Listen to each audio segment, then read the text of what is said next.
करें और पैसे कमाएं, और दूसरा चीज़ नशे की तरफ एकदम ना जाएं, ज़िंदगी ख़राब हो जाएगी।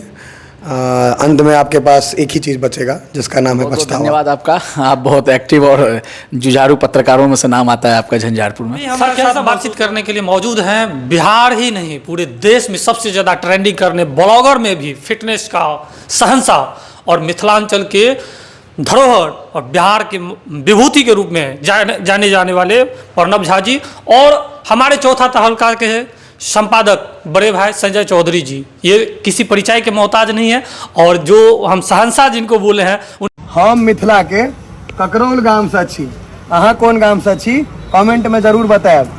मैच में हम लोग गए थे, और उस मैच में जो दीवानगी लोग क्रिकेट छोड़ करके इन्हीं को देख रहे थे। भाई साहब जहां जा रहे थे उनके पीछे हुजूम जा रहा था, और ऐसे शहंशाह से, ऐसे महान विभूति से हमको मिलने का सौभाग्य प्राप्त नहीं हुआ। इसके लिए हम अपने आप को बड़ा अनकंफर्टेबल फील कर रहे हैं, लेकिन आज मिलने का सौभाग्य प्राप्त हुआ। और अभी हम लोग नमस्ते में हैं। नमस्ते में ऐसे ही खाना पीना खाने के बाद जो है बोले भैया थोड़ा सा आपके साथ रूबरू होना चाहते हैं। तो सबसे पहले आपका बहुत बहुत स्वागत है सर। बहुत बहुत धन्यवाद जो आप इस योग्य समझें कि आप हमारा इंटरव्यू ले रहे हैं। सर आप योग तो ऐसे हैं जो आपके पीछे इंटरव्यू लेने वालों की होड़ लगी रहती है, लाइन लगी रहती है। आप जो है मतलब समय नहीं आपके पास उतना मिल पाता है। क्या कहना चाहेंगे, खास तौर से हम लोग मिथिला से हैं और बिहार से हैं, और युवाओं को के नाम आप क्या संदेश देना चाहेंगे? पहला हमारा सवाल युवाओं से ही रहेगा। युवा को बस हम दो संदेश जो मेरा रहता है, पहला जो अपने माँ बाप का कद्र करें और पैसे कमाएं, और दूसरा चीज़ नशे की तरफ एकदम ना जाएं, ज़िंदगी ख़राब हो जाएगी। अंत में आपके पास एक ही चीज़ बचेगा जिसका नाम है पछतावा। नशा कहीं ना कहीं नासूर कर देता है जीवन को। नशा नासूर वसूर नहीं करता है, ज़िंदगी ख़त्म कर देता है। जिंदगी खत्म कर देता है। अच्छा, क्या कहना चाहेंगे आप? इतने कम समय में इतनी पब्लिसिटी पा रहे हैं, स्टार्ट का एकदम स्टार्डम की दुनिया में छाए हुए हैं पूरा। मोदी योगी के बाद यदि किसी का तो आपका भी है। नहीं, अपना मतलब वो तो बहुत बड़ी चीज़ है। हम मिथिला में हैं और मैथिल हैं, और हम अपना रीजनल लैंग्वेज मैथिली में कंटेंट बना रहे हैं। लोगों का प्यार है, लोग हमको अपने से जोड़ के रखे हैं, हम लोगों से जुड़ के रहते हैं। हम आज भी आए हैं तो हम हर एक इंसान से मिलते हैं, चाहे उनसे हाथ मिलाना हो चाहे गले मिलाना हो, हम करते हैं, क्योंकि हमें पता है वो हमारी इज़्ज़त तभी करेंगे जब हम उनकी इज़्ज़त करेंगे। बाकी हम कंटेंट पे काम कर रहे हैं, अपना मिथिला मैथिली के लिए काम कर रहे हैं, हम वो करते रहेंगे और लगातार करते रहेंगे। और उम्मीद करते हैं जितना प्यार अभी मिल रहा है, मेरे हिसाब से वो 1% है। जिस दिन हमारे नाम से रोड जाम होने लगेगा, लोग हमारे नाम पे रुकने लगेंगे, अभी तो 10, 20, 50 रुकते हैं, जब हज़ारों रुकने लगेंगे उस दिन शायद हम समझेंगे जो हम जिंदगी में कुछ कर लिए, कामयाब हो गए, कुछ कर लिए। कुछ कर लिया। अच्छा, हम जानना चाहेंगे, आप मिथिला मैथिली की बात कर रहे हैं, क्या लगता है मिथिला मैथिली की जो विकास होना चाहिए था, या मिथिला मैथिली को जो एक क्रेज होना चाहिए, एक ब्रांडिंग होना चाहिए था, उसमें कहीं ना कहीं मिथिला मैथिल अभी भी थोड़ा पीछे है? हाँ, थोड़ा नहीं बहुत पीछे है, और इसमें दोष हम लोग का ही है, क्योंकि हम लोग में एक चीज़ होता है जो मैथिल का ही विरोध करते हैं सपोर्ट करने के बदले। आप जाइए हरियाणा में जाइए, यूपी में जाइए, कहीं भी जाइए, दिल्ली जाइए, मुंबई जाइए, वो लोग अपने लोकल को सपोर्ट करते हैं। हम लोग के यहाँ वो नहीं है, पैर खींचते हैं। तो हम जो पैर खींचने वाले हैं उन लोगों को बोलेंगे जो आप तो खुद आगे नहीं बढ़ पाइएगा, और जिन जो बढ़ रहे हैं उनको रोक भी नहीं पाएगा। दिक्कत क्या है, क्योंकि हम बोला नहीं चाहेंगे, बट मैथिली में हमारे साथ भी कुछ थोड़ा बहुत चलते रहता है हमेशा कंट्रोवर्सी। तो कारण यही है जो हमारा पैर खींचते हैं, लेकिन मतलब असमर्थ हैं पैर खींचने में। हालांकि ये चीज़ गलत है, क्योंकि हम अगर मैथिल हैं और मिथिला से हैं तो हर मैथिल का दायित्व बनता है, कर्तव्य बनता है जो सपोर्ट करे और आगे बढ़ने में मदद करे। बिहार के ब्लॉगिंग में यदि किसी का नाम है तो आपका नाम है। ऐसे में ब्लॉगिंग की दुनिया की शुरुआत कैसे हुई? थोड़ा सा इस रहस्य को साझा करें। लॉकडाउन हुआ, घर पे बैठे थे, कोई काम था नहीं, व्लॉगिंग शुरू की है। जब शुरू किए तो मेरा एक आदत है, जो हम किसी भी काम को शुरू करते हैं तो उसको हम अंत नहीं करते। शुरू किए तो वो जब हम अंत होंगे तभी वो अंत होगा, तो बस लगे हुए हैं। ब्लॉगिंग में ढेर सारा प्यार मिल रहा है।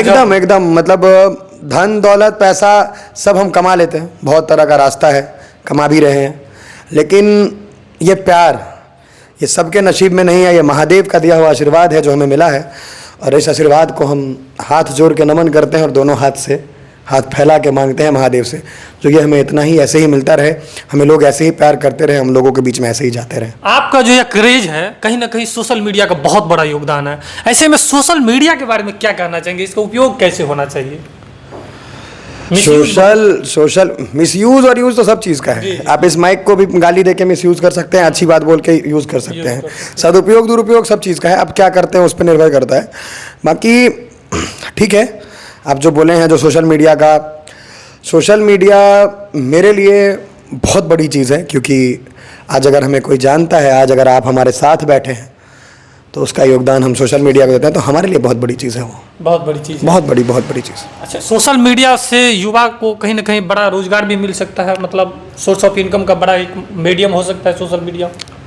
तगड़ा पैसा है भाई, अच्छा पैसा है भाई, अंधा पैसा सोशल मीडिया में पैसा अंधा है।